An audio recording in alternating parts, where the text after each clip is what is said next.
Joshua Smith, born December 5th, 1985. If you're looking for a basketball player that had every physical tool known to make a perfectly built basketball athlete, look no further than today's feature.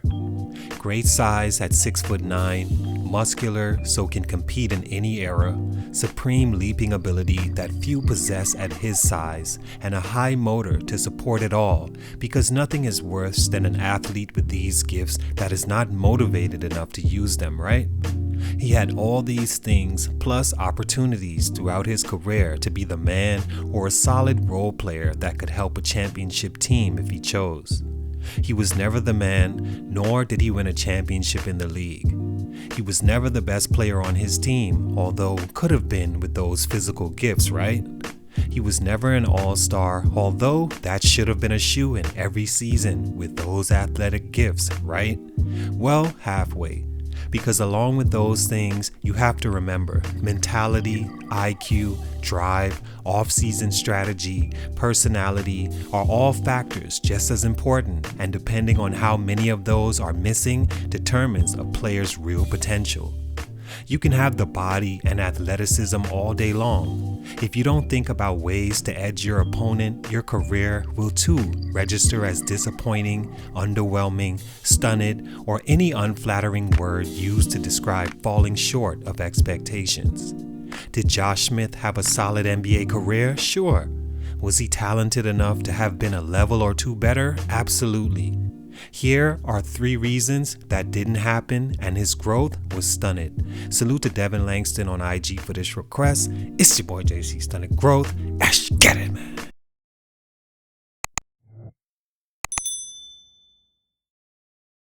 Josh Smith, in his time playing basketball, was every player's dream. You dreamed of being and hung from countless monkey bars trying to be taller. Our minds knew it was out of our control, yet we gave it our best shot, stretching those growth plates. Guys like Josh Smith hit the growth lottery, being 6'9", which is great for most positions, especially today. He's from College Park, Georgia, and became a flat-out star in high school. Rated the number 4 overall prospect behind Dwight Howard, Sean Livingston, and Al Jefferson, Smith completed the first steps in his journey directly to the league, becoming a star in high school.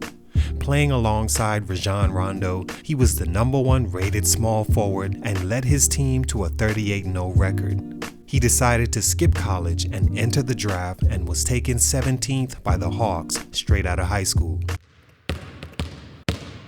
Stunt number 1, everything about his jump shot. The most obvious stunt in the growth of Josh Smith, who should have at least saw 1 All-Star game, was everything surrounding his shooting. A part of his game that seemed to have a life of its own. The classic stereotype of saying no, no, no, no, yes, yes, yes, yes, yes. That's the feeling whenever Josh Smith wound up and slang a deep 3 toward the rim. With the feeling of his shooting clarified, then came the actual shot. I use the word wound up because that's what it looked like. Not full-on Bill Cartwright, but how slow and awkward it looked, being left-handed and all. Side note, weird fact about me, I'm a left-handed basketball player that hates left-handed basketball players. I don't know, to me, they get way too much credit and have some of the ugliest forms, outside of myself of course. I haven't seen another lefty with a really nice looking form, that's just me. Smith falls right into those lefties I couldn't stand watching shoot. It just looked wrong for lack of better expression. You know what I think it is? I really believe Smith got to the NBA, and because he was now the same height and athleticism for the most part of the players his position, decided he needed a jump shot. That's the thing. Trying to add that tool so late in the game is very difficult, and like Ben Simmons, you may never add that because it takes much more than you think. He shot like a big, trying to move to small forward, which in reality, that's truly what he was in a perfect world.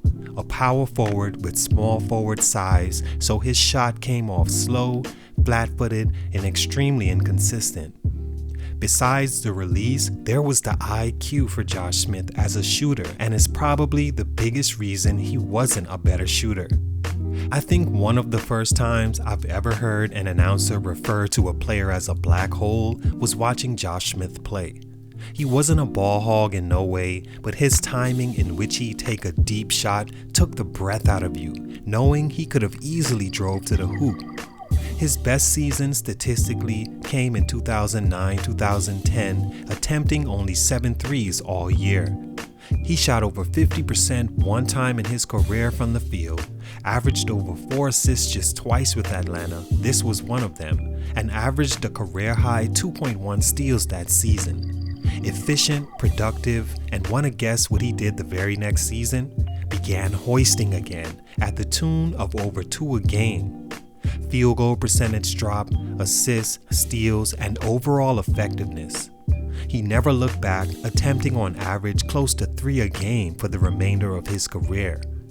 IQ, knowing what makes you better and when to stay away from what doesn't.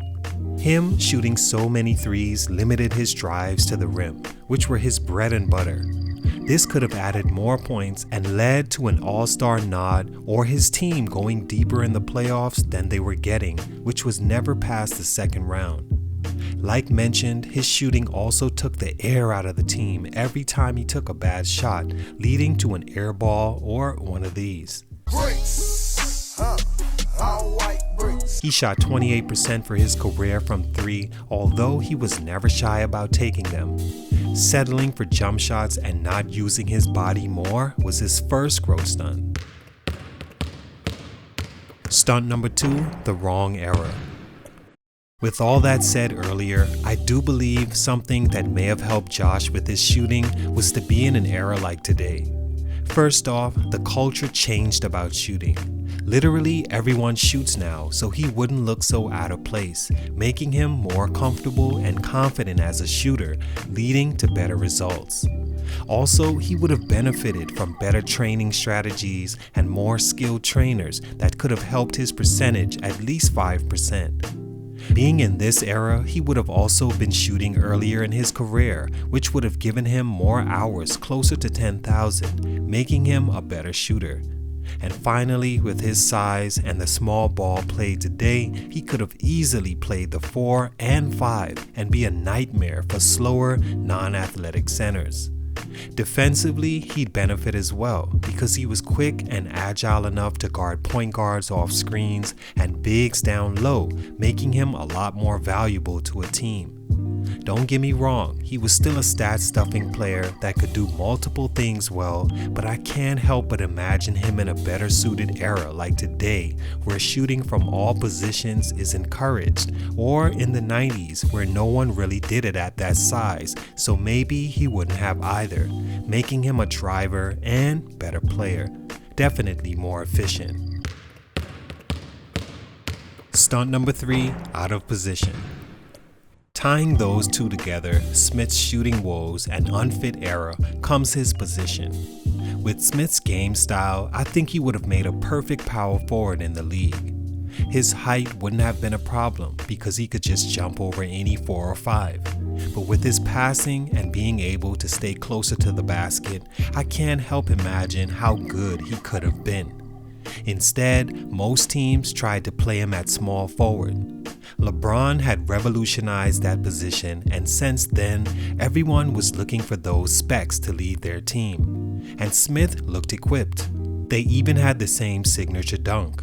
You could even say Smith was the watered-down version of LeBron in how he affected the game from so many different areas. But I think teams, especially ones like the Pistons, who played him at the 3 when they had Monroe and Drummond, did him a disservice. With those two, you need shooters to kick to, not a guy masquerading as a 3 when in actuality he was an undersized 4 that could make up for it with his leaping. All in all, I think Josh Smith and the teams running his career held him back from being the player he could have been. Josh, because he didn't work on the number one thing you need as a basketball player earlier in his career, and his teams for not always using his skills the right way. He still had a solid 13 seasons in the league and put up respectable numbers that could have been better by all accounts. Salute to him, nothing but respect, but for these reasons, his growth was stunted. It's your boy JC Stunted Growth, and I'm out.